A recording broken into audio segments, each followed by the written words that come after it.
ഹയോൾ ഒരിക്കൽ കൂടി ടെക്നിക്കൽ PSCയുടെ ഒരു ഇൻഫോ വീഡിയോയിലേക്ക് എല്ലാവർക്കും സ്വാഗതം. നമുക്ക് എല്ലാവർക്കും അറിയാം, കഴിഞ്ഞ ദിവസം നമ്മുടെ കുടുംബ പരീക്ഷയുടെ എക്സാം നടന്നിട്ടുണ്ടായിരുന്നു. ആ എക്സാം നടന്നതിന് ശേഷം എല്ലാവർക്കും ഒരു സമ്മിശ്ര പ്രതികരണമാണ് കിട്ടിയിരുന്നത്. എല്ലാം ഒരു മോസ്റ്റ്ലി എല്ലാവർക്കും തന്നെ പരീക്ഷ എളുപ്പമായിരുന്നു. അപ്പൊ എളുപ്പമാണ് എന്നൊക്കെ പറഞ്ഞിരിക്കുന്നതിനിടയ്ക്കാണ് നമ്മൾക്കൊരു കാര്യം മനസ്സിലായത്. ഈ പരീക്ഷയുടെ എല്ലാ ക്വസ്റ്റ്യൻസും വന്നിരിക്കുന്നത് ഒരു സിംഗിൾ ഗൈഡിൽ നിന്നാണ്.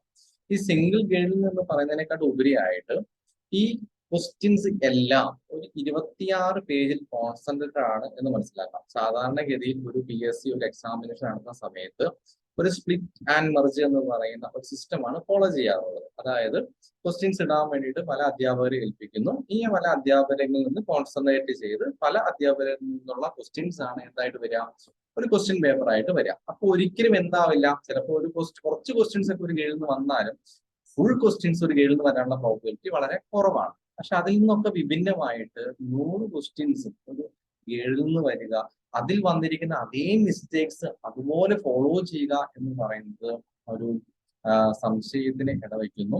അപ്പൊ നമ്മൾ ഒരിക്കലും ഈ ഒരു പരീക്ഷ ക്യാൻസൽ ചെയ്യണമെന്നോ അല്ലെങ്കിൽ ഇത് വീണ്ടും നടത്തണമെന്നോ അല്ല പറയുന്നത്.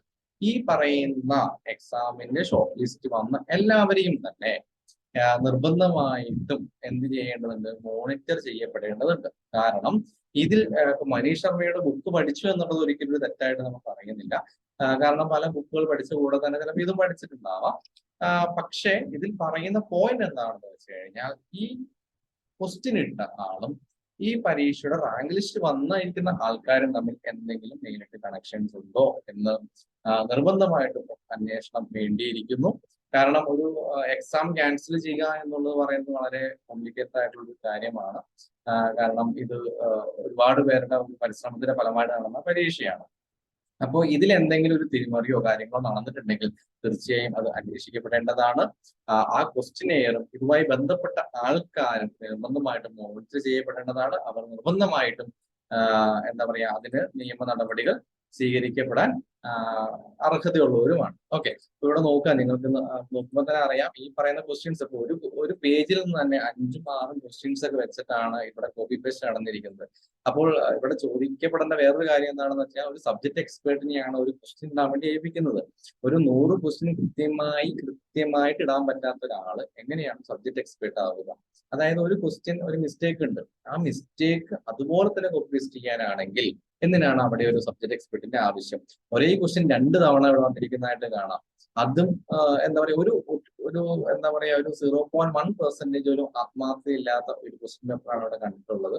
അപ്പോൾ നിർബന്ധമായിട്ടും ഇതിനെതിരെ അന്വേഷണത്തിന് വേണ്ടി എല്ലാവരും തന്നെ പോരാടുക. ഒരിക്കലും ഈ ഒരു എക്സാം ക്യാൻസൽ ചെയ്യാൻ വേണ്ടിയിട്ടല്ല നമ്മളോട് പറയുന്നത്. ഇതിൽ ആരെങ്കിലും ഇല്ലീഗലായിട്ട് കയറുന്നുണ്ടെങ്കിൽ അവരെ നിർബന്ധമായിട്ട് പിടിക്കപ്പെടേണ്ടതാണ്. കാരണം ഇപ്പോൾ ഒരാളാണെങ്കിൽ പോലും ആ ഒരാൾ അവിടെ ഇല്ലീഗലായിട്ട് കയറി കഴിഞ്ഞാൽ ആത്മാർത്ഥമായി പഠിച്ച ഒരാൾ അവസരമാണ് അവിടെ നഷ്ടപ്പെടുന്നത്. അപ്പോൾ അതിനു വേണ്ടിയുള്ള ശ്രമം എല്ലാവരുടെ ഭാഗത്തു നിന്നും തന്നെ ഉണ്ടാവണം. എല്ലാവരും ഇതിനുവേണ്ടി ശ്രമിക്കുമെന്ന് വിശ്വസിക്കുന്നു. ഓക്കെ, അപ്പോൾ ഈ ഒരു ഇൻഫോ പാസ് ചെയ്യാനാണ് നമ്മുടെ വീഡിയോയിൽ വന്നത്. എല്ലാവർക്കും ഗുഡ് ബൈ.